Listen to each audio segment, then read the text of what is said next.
Hello বন্ধুরা, গতকাল সন্ধেবেলা চিকেনের সিঙ্গারা বানিয়েছিলাম আর সেটা খেতে অদ্ভুত সুন্দর হয়েছিল।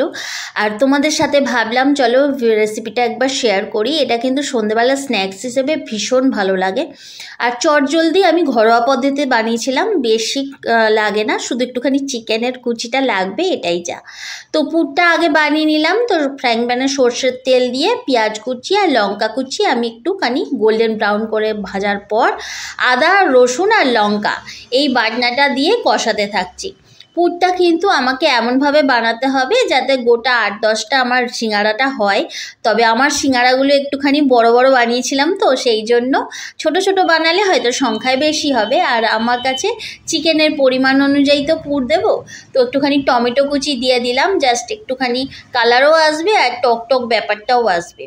তো দেখো টমেটোটা একটুখানি নরম হয়ে গেছে, জলটাও মরে গেছে। এই সময় আমি এই যে বোনলেস চিকেন, মানে যেটা পকোড়ার মতো করে কেটে আনে, সেইটা একটুখানি থেতো করে নিয়েছিলাম। থেতো করে নিয়ে আমি হয়তো মিক্সিতে পেস্ট করে দিতে পারতাম, কিন্তু আমার ছেলের হচ্ছে মুখে চিকেন লাগবে, তো সেই রকমভাবে থেতো করে দিয়েছি। আর একটুখানি আলু সেদ্ধ করে আমি দিয়ে দিচ্ছি জাস্ট বাইন্ডিংয়ের জন্য। দেখো আমার মোটামুটি কষানো কমপ্লিট হয়ে এসেছে। তবে শেষের দিকে, যখন কষানোটা মোটামুটি শেষের দিকে হবে, একটুখানি গরম মশলা দিয়ে দিতে হবে। আর গরম মশলা দেওয়ার পর একটুখানি নাড়াচাড়া করে শুকনো যখন একটু এসে যাবে, তখন কিন্তু একটুখানি আমি মাখন দিয়ে দেবো। এই মাখনটা দেওয়ার উদ্দেশ্য হচ্ছে একটা সুন্দর গন্ধ আসবে, এই মশলাটার মধ্যে একটা ফ্লেভার আনবে। একদম দেখো চিকেনটা সেদ্ধ হয়ে গেছে বলে, যেরকমভাবে আমি বোনলেস চিকেনটা থেতো করে দিয়েছিলাম, ওটা আরেকটুখানি ভেঙে ভেঙে ছোট হয়ে গেছে। এটা যদি আমি পেস্ট করে দিতাম একদম মিশে যেত। দেখো একটুখানি মাখন দিয়ে দিলাম, এবার মাখনটা আমি গলিয়ে নেওয়া অবধি একটুখানি তাতেতে রাখবো। তারপর আমি এটা কিন্তু ঠান্ডা করতে রেখে দেবো, কারণ আমি যখন পুরটা দেবো হাতে দেবো, তো একটুখানি ঠান্ডা করতে হবে। তো আমি ময়দা দিয়ে আটাটা আগে মেখে নিই। আমি কিন্তু ময়দা নিয়েছি এবং সাদা তেল আর নুন আর অল্প খাবারের সোডা আমি দিয়েছি। আমার ঘরে বেকিং সোডা ছিল না, তো খাবারের সোডা ইউজ করেছি। তো দেখো ময়নটা দিয়ে আমার মাখা হয়ে এসেছে।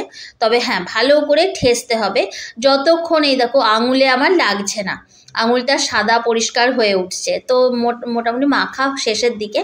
এই দেখো এতটাও ভালো করে ময়ন দিয়ে মেখেছি, কি সুন্দর গর্ত হচ্ছে, কিন্তু আঙুলে ঠেকছে না। এটা কিন্তু 2 ঘন্টা আমি রেস্টিংয়ে রেখে দিয়েছিলাম একটুখানি সাদা তেল মাখিয়ে। এইবার আমি লেচিটা করে নেবো। তোমাদের সাথে আরও সুন্দরভাবে শেয়ার করতে পারতাম যদি আমার স্ট্যান্ডটা ভেঙে না যেত। এটা কিন্তু আমি এক হাতে ধরে যতটা পারছি চেষ্টা করছি তোমাদের সাথে শেয়ার করা।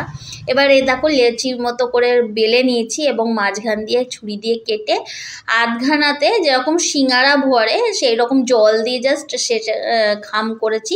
খাম করার পর পুরটা দিয়ে আমি ভাজছি। চেষ্টা করেছি যতটা পারার নিজের হাত দিয়ে তোলার, হাত তো দুটোই দিয়েছে ভগবান। এবং স্ট্যান্ডটা চলে যাওয়াতে না আমার এত অসুবিধা হচ্ছে ভিডিও করতে। তো আমি জানি না, স্ট্যান্ডটা যদি কিনতে পারি আমি খুবই ভালো হয়। তবে হ্যাঁ, খেতে খুব অপূর্ব হয়েছিল। আমি যেটুকুনি চেষ্টা করেছি তোলার, সেটুকুনি আশা করি বোঝাতে পেরেছি। তো ভিডিওটা ভালো লাগলে একটা লাইক করে দিও। টাটা।